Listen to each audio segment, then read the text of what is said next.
Cinema ఇండస్ట్రీలోకి వెళ్తానంటే సాధారణ కుటుంబాల్లో ఒప్పుకోవడం అంత తేలికైన పని అయితే కాదు. ముఖ్యంగా అమ్మాయిల విషయంలో తల్లిదండ్రులు మరింత భయపడతారు.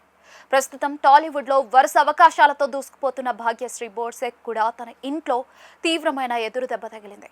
సినిమాల్లోకి వెళ్తానన్నందుకు ఆమె తల్లి ఏకంగా 6 నెలల పాటు వాట్సాప్లో బ్లాక్ చేసి మాట్లాడలేదట. తాజాగా ఓ ఇంటర్వ్యూలో భాగ్యశ్రీ పంచుకున్న ఈ ఎమోషనల్ విషయాలు ఇప్పుడు నెట్టింట బాగా వైరల్ అవుతూ ఉన్నాయి.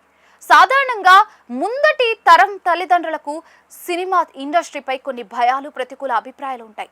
అక్కడి వాతావరణం, కెరియర్లో స్థిరత్వం లేకపోవడం వంటి కారణాలతో పిల్లలను గ్లామర్ ప్రపంచానికి దూరంగా ఉంచాలని చూస్తారు.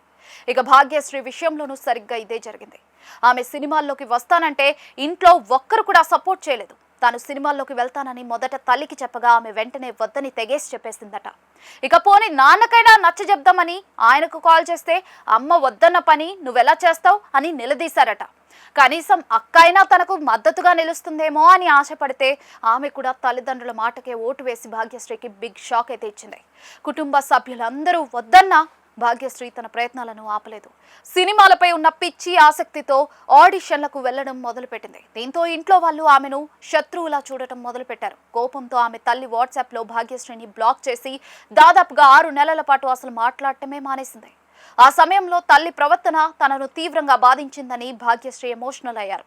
ఇండస్ట్రీ అంటే తల్లిదండ్రులకు భయాలు ఉండటం సహజమేనని, కానీ జీవితంలో ఎలాంటి అసంతృప్తి లేకుండాలంటే మన కలల కోసం సరైన నిర్ణయాలు తీసుకోవాలని భాగ్యశ్రీ అంటారు. మనపై మనకు నమ్మకం ఉండటం చాలా ముఖ్యమని ఆమె స్పష్టం చేశారు.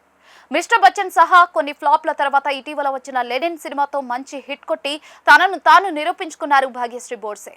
సొంత కుటుంబం నుంచే తీవ్ర ప్రతిఘటన ఎదురైనా కూడా తన ఆశయాన్ని వదలకుండా భాగ్యశ్రీ సాగించిన ప్రయాణం నిజంగా ఎంతో మందికి ప్రేరణ. ఇక మొదట్లో వద్దన్న కుటుంబమే ఇప్పుడు ఆమె విజయాన్ని చూసి గర్వపడుతూ ఉండటం విశేషం. పట్టుదల ఉంటే అనుకున్నది సాధించవచ్చని భాగ్యశ్రీ లైఫ్ స్టోరీ మరోసారి నిరూపించింది.